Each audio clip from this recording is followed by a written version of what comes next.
Hello, good morning guys. Welcome to my channel. So for those of you, actually nobody knows because my husband and I just decided this last night. So after joining back on Facebook, I have seen a lot of people who are vloggers, so video bloggers instead of actual like writing blogging. And after talking to my husband, we've decided that I should do that. I love Instagram. I love taking videos and pictures. And so we think that would be more of my style. And then you guys can see more too. I will still do my blog just because that's easier for some things like writing out the essential oils and stuff. But so this is day one of vlogging. So what I've learned is that you pretty much like vlog your whole day and kind of talk about what you do. And since I do so many different things throughout the day, I'm hoping you guys find it interesting. So this morning I got up, did some work, did some boring stuff.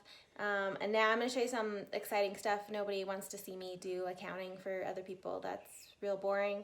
The best part is when you work for yourself and you do that, I stayed in my pajamas and didn't get dressed or do my hair or do anything till like, what is it, 11? So like 20 minutes ago I got dressed.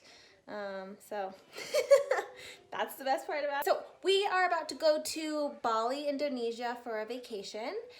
So that has made living difficult because you don't know like how much food do you buy at the grocery store, how much of it will you eat before you go, and I'm not a meal prepper. I wish I was. I've tried it, it's great, but I can't seem to keep up with it. And so I'm a grocery store once or twice or 3 or 4 times a week type person where I'm like, oh, we're gonna make this, so I just go to the store and I buy that.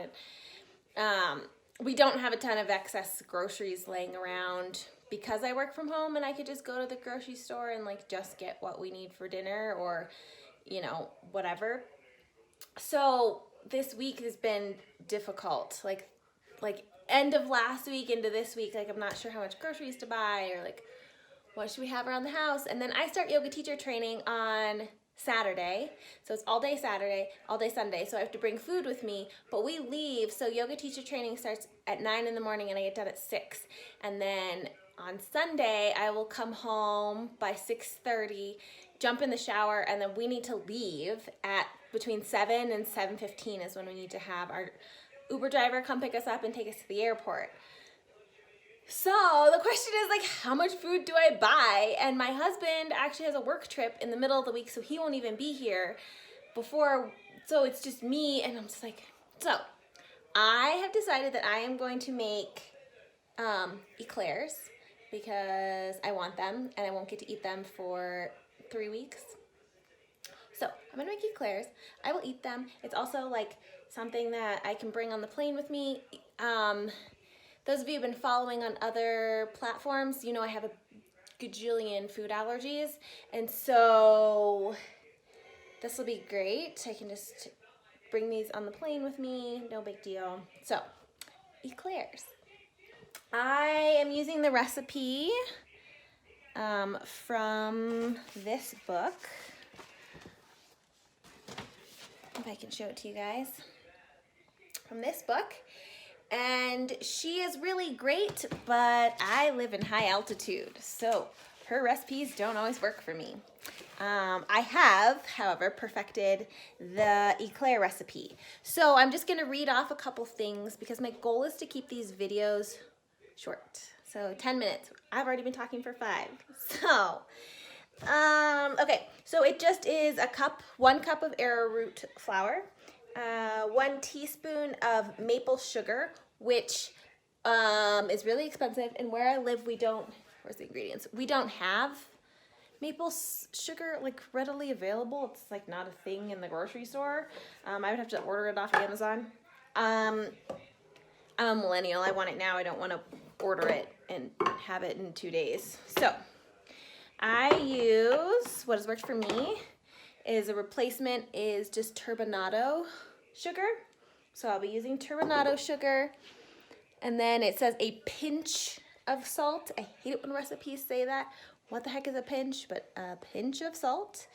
And then a 3/4 cup of, because it's a paleo book, so it's a certain kind of shortening. I just use like a vegetable shortening. And then it is a 1/2 cup of full fat coconut milk. I tend to just use the cream from a canned coconut. I'll just use like the top part, just the cream, not the liquid. Seems to work really well. And then it's 4 eggs at room temperature. So I pulled out the eggs last night so they would be room temperature, which is super important, by the way. And then there's an extra egg for the egg wash of the top. And then you'll need a piping bag to pipe out the eclair shapes. So I'm going to do all of that mixing, and I'll do all that mixing.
Okay, so we'll mix the dough, did all that, and now it is time to pipe out the eclairs.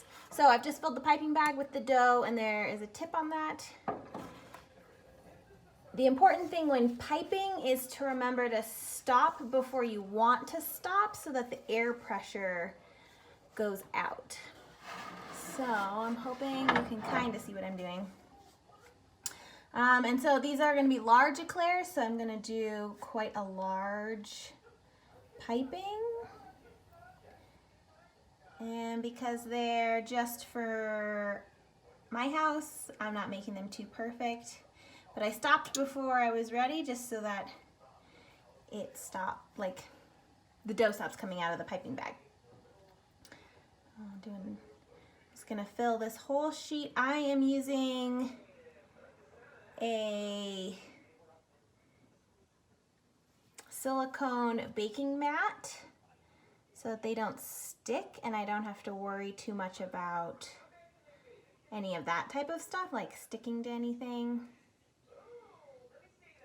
Or cooking spray. I really like using baking mats. I do it for cookies.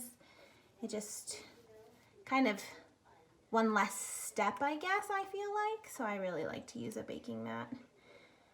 My husband got it for me last year, and I use it all the time. So then you just keep squeezing your dough down as you go. Now, from previous experience, this cooks in 2 batches for me. Yeah, I won't get all this out. So I'll be baking in 2 batches. I've already preheat the oven to 400 degrees. And now see there's some left over. So I always keep a cup, and then I will just put this in here. And then there's still dough in the mixing bin. So I will fill the piping bag up, put these in. These bake for,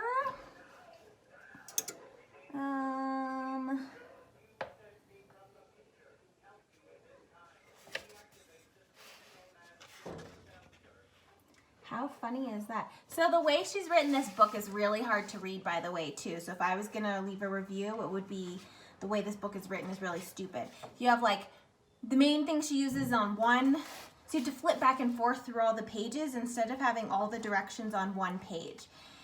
It is quite flustering because I'm not going to sit here and memorize how to make the dough, you know? So this book is really flustering. Okay, bake for 15 minutes and okay, so we're going to bake for 15 minutes and then we lower the temperature to 350 and you bake for about 25 minutes. I live in high altitude, so this is what they look like. I don't have to bake as long as she does for whatever reason. I've tried it, they just burn if I bake them that long. But we do the 15, so I'm gonna set my timer for 15 minutes and we'll check them in 15. Okay, so they've been in the oven. I did 15 minutes and I turned on the temperature, put them in for like another 10-ish minutes and they're done. So I'm gonna pipe the rest. And then as for filling, in her book she has suggestions for dairy-free fillings. You can fill them however you want. Same kind of method, you get a piping bag and you get these longer tubes that you then poke a hole in and you fill them and voila, you have eclairs. I store mine in the refrigerator so that they last longer, and when I do dairy-free filling like that, it just seems to last longer when I put them in the refrigerator. So that's my eclair making. I might show you them when they're all done. I might like break one open for you, but that's eclairs. Bye.